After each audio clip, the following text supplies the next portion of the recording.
We just got the latest in from the Hurricane Center.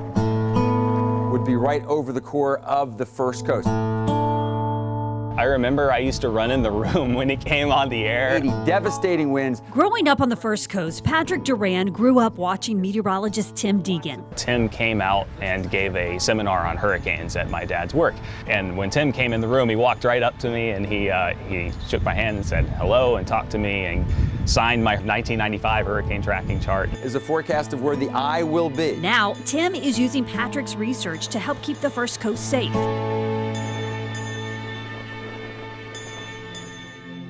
A 2008 graduate of Bartram Trail High School, Duran is now a meteorologist and works in Huntsville, Alabama at NASA's Marshall Space Flight Center. My job is to find ways to use the data from NASA satellites, figure out the ways that we can apply those data to making better weather forecasts and creating products that weather forecasters can use.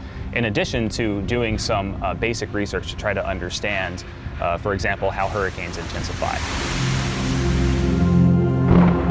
He led a team of scientists in a study that found lightning may help predict hurricane intensity.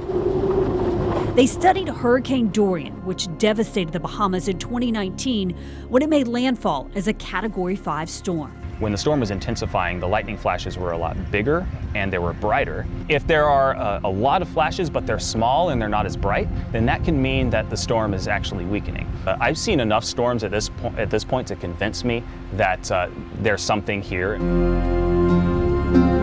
The data is coming from a satellite called a geostationary lightning mapper. It's very exciting. I think this instrument can tell us about some of the structures in hurricanes that are very difficult to observe. Lightning can actually tell you about what the thunderstorms look like, and then the thunderstorms can tell you whether the storm's going to intensify or how it's going to evolve. He says the new tool could be particularly helpful in forecasting when storms will rapidly intensify. If you have a hurricane that's approaching Jacksonville or some other coastal area, there's the potential that it can rapidly intensify, and suddenly you might, instead of having a Category 1 or 2 hurricane, you have a Category 5 hurricane approaching the coast. Dorian is a little farther east than where Matthew was. As the forecasting of hurricanes has improved, Duran's research is just one more tool in the toolbox. You know, over the years, the size of the coast that had to be put under a hurricane warning and an evacuation order has shrunk.